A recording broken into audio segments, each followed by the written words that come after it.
junior methics formed a nervous sea of blue robes around a long scroll of paper that had just been pinned to the common room wall in Queen Cleo's hospital, headed Junior Rankings in Preparation for the Fourth Trial.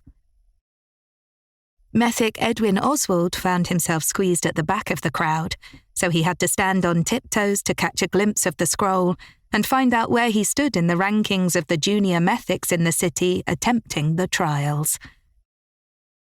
He was taller than most and was able to read the first third of the list, but that was no good to him.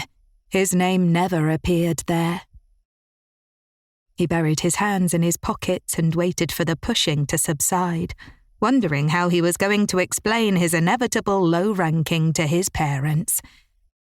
He could already imagine the air of confused disappointment infecting every room of their house, meals spent listening to lectures about the family legacy, his mother shaking her head and muttering about the quality of his education.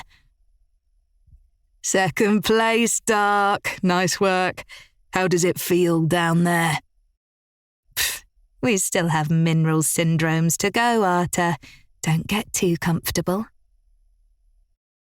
The crowd allowed Edwin Oswald to shuffle closer as Peyton Dark and Arthur Montgomery wrangled over their usual spots at the top of the list.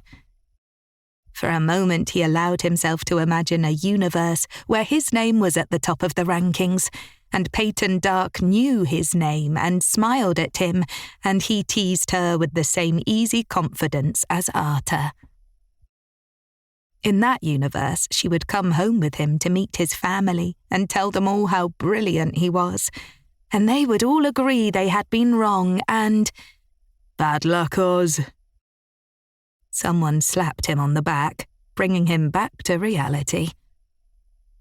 Two people in front of him moved, and he finally caught sight of his name, third from bottom. Better than he'd expected, worse than his family would tolerate. But it was only fair.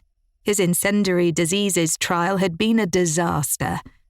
It had taken weeks for his burns to heal, and he'd needed new tinted glasses after his old ones had melted halfway through. Without his glasses for half the exam, it was a miracle he'd even finished. The door to the common room opened, and the chatter died away. Methic Gilchrist entered. He had a way of looking at them all with affection and encouragement, as if this thing called medicine that they were trying to learn wasn't so hard and didn't deserve their sleepless nights and bitten fingernails.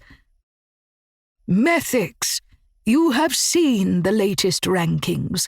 Congratulations to those of you who have reached dizzying heights.